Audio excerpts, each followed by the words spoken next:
యెహోషువ తర్వాత కాలేబు నిలబడన్నాడట, నా కూతురికి చేస్తే మళ్ళీ నాలాంటి కసున్న వాడినే చెప్పండి అల్లుడిగా పెళ్లి చేస్తాను. అంటే నా బిడ్డకి దేవుని యందలి భయభక్తులు కలిగిన వాడినే చెప్పండి పెళ్లి చేస్తాను.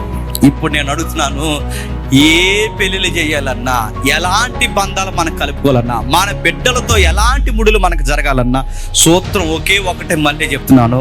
మనకు రాబోయే అల్లుళ్ళైనా, రాబోయే కోడళ్ళైనా, మన ఇంటికి రాబోయే ఎవరైనా మీ లెక్కలేంటి? మీలాగే దేవుని రాజ్యంలో పరిగెడతారా? మీలాగే దేవుని కోసం అసువులు బాస్తారా? మీలాగే సంఘంలో నిలబడి బరువులు ఎత్తుకుంటారా? మీలాగే దేవుని కోసం ఏదో ఒకటి చేస్తారా? మీ కసి వాళ్ళకుందా?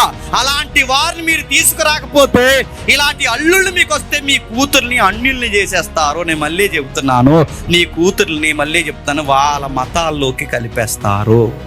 ఇలాంటి కూతుర్ని కానీ చేయకపోతే, మళ్ళీ చెప్తున్నాను, భక్తున్న కూతుర్ని చేయకపోతే, భక్తి లేని కోడళ్ళ కనుక మీ కొంపకు తగలడితే, నేను మళ్ళీ చెప్తున్నాను, మీ కొంప అంతా రాకాసి కొంప అయిపోతుంది.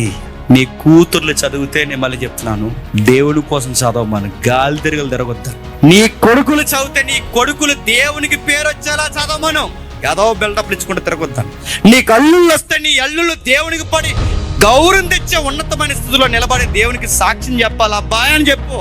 నీ భార్య అయినా, నీ కూతురైనా, నీ అల్లుడైనా, నువ్వైనా, నీ వెనకాల వచ్చిన వారు ఏ తోకైనా ఎవరి కోసం నిలబడాలి చెప్పండి.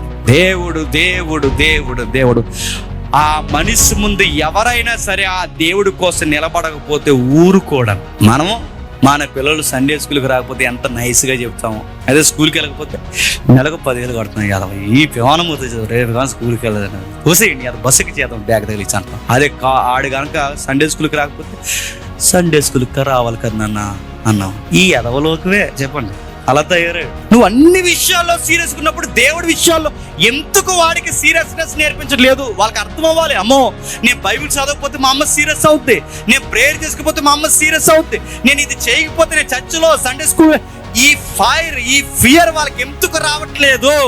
దేవుడి విషయంలో మనం చల్లబడిపోయాం కనుక చెప్పండి, మన బిడ్డల్లో కూడా సతుకులు పడిపోయి ఉన్నారు. గుర్తుపెట్టు. ఇక్కడ నిలబడి పాస్టర్ గారు ఎవరైనా ప్రసంగం చేస్తారు, మన సినిమాలు చూడకూడదు, అది ఇది చాలా దేవుని కోసం చాలా తీవ్రంగా బతకాలని ఏ పాస్టర్ గారిని చెప్పారు అనుకోండి, అలాగని గుడుగు కొడతాం. ఇంటికి వెళ్ళినట్టు టీవీ వేస్తాం. ఆ పిల్లలు టీవీ చూస్తారు, టీవీ చూసినట్టు అడుగుతారు, అమ్మ ఇందాక పాస్టర్ గారు సినిమా చూడొద్దు అన్నారు కదా, నువ్వు టీవీ ఎట్టేవిటంటే ఆడికి ఆన్సర్ చెప్పలేక హి అన్నవి లోపలికి వెళ్ళి ఆడుకో అన్నారా? నేను మళ్ళీ చెప్తున్నాను, కాలేబు ఎంత కసిగా దేవుడి కోసం నిలబడ్డాడంటే, ఆయన దేవుని కోసం తనని నిలబడ్డాడు, తన కుటుంబాన్ని నిలబెట్టాడు, తన కూతురు నిలబెట్టాడు, తన అల్లుడిని నిలబెట్టాడు.